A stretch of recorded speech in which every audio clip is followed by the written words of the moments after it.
नमस्कार दोस्तों, मैं आप लोगों का दोस्त लाल जी फिर एक छोटी सी नई कहानी आप लोगों के सामने प्रस्तुत कर रहा हूँ। उम्मीद करूँगा कि यह कहानी आप लोगों को ज़रूर अच्छी लगेगी। कहानी अगर आप लोगों को अच्छी लगी तो एक छोटा सा लाइक ज़रूर कीजिएगा और कहानी को अपने दोस्तों में शेयर, कहानी पर कमेंट और बेल आइकन को प्रेस कर दीजिएगा ताकि मैं जब भी कोई नया कहानी अपलोड करूँ तो इसका नोटिफिकेशन आप लोगों के मोबाइल तक जल्द से जल्द पहुंचे ताकि आप लोग जल्द से जल्द देख पाएं।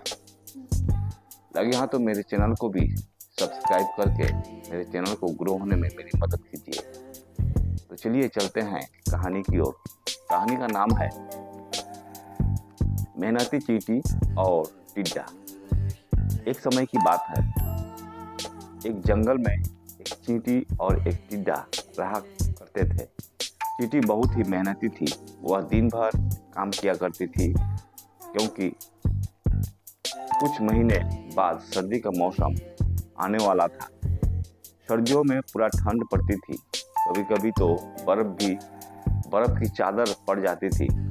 इसलिए वह सर्दियों के लिए चींटी अपने घोंसले में खाना संजोकर रखने में व्यस्त थी और टिड्डा बिल्कुल अलग स्वभाव का था। वह दिन भर जंगल में इस डाल से उस डाल पर कूदता,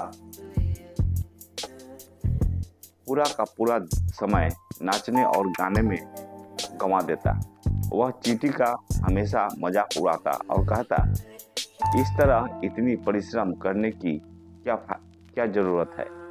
देखो कितना सुहाना मौसम है, आओ साथ मिलकर नाच गाना करते हैं। तब चींटी ने टिड्डा को बहुत समझाया, लेकिन टिड्डा चींटी की बातों को ध्यान न देकर खेलने में व्यस्त हो गया। चींटी अपने काम में व्यस्त हो गई। देखते ही देखते गर्मी का मौसम खत्म हुआ और सर्दी का मौसम आ गया और उस साल इतनी कड़ाके की सर्दी पड़ी, उस पिछले साल की तुलना में ज़्यादा सर्दी पड़ी थी। जमीन पर बर्फ की चादर बिछी हुई थी।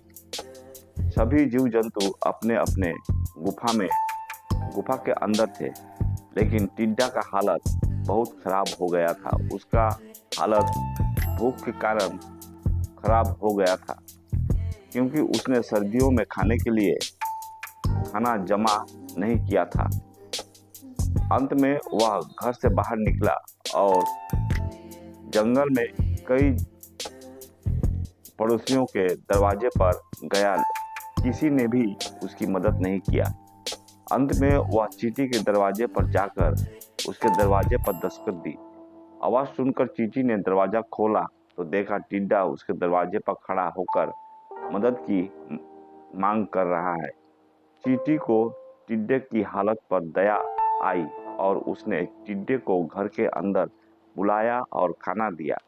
टिड्डा खाना खाने के बाद चींटी ने उसे कुछ खाने के सामान भी दिया और समझाया, अगर वह उसकी बात मानकर काम किया होता तो आज ऐसी हालत नहीं होती। इस कहानी से हमें यही सीख मिलती है कि हमेशा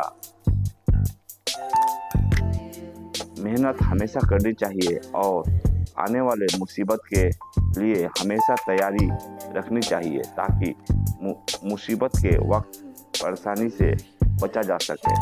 उम्मीद करूंगा कि यह कहानी आप लोगों को जरूर अच्छी लगी होगी। मिलते हैं आप लोगों के साथ अगली कहानी में। तब तक आप लोग स्वस्थ रहें, मस्त रहें और हमेशा हमारे साथ रहें। इतना कहकर कहानी को यहीं ख़त्म करता हूँ। जय हिंद, जय भारत, वंदे मातरम।